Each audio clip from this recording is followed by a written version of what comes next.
नमस्ते, मी doctor Dnyaneshwar Karande, Arush agree डाळिंब plot. नोव्हेंबरची लागवड आहे।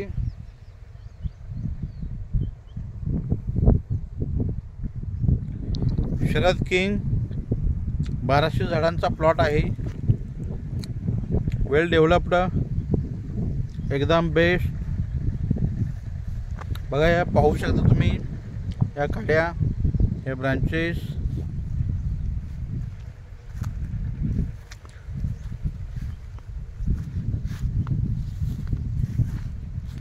आता खूप पाऊस झालेला आहे, तरी पण प्लॉट मध्ये आपण जाऊन व्हिडिओ करतो।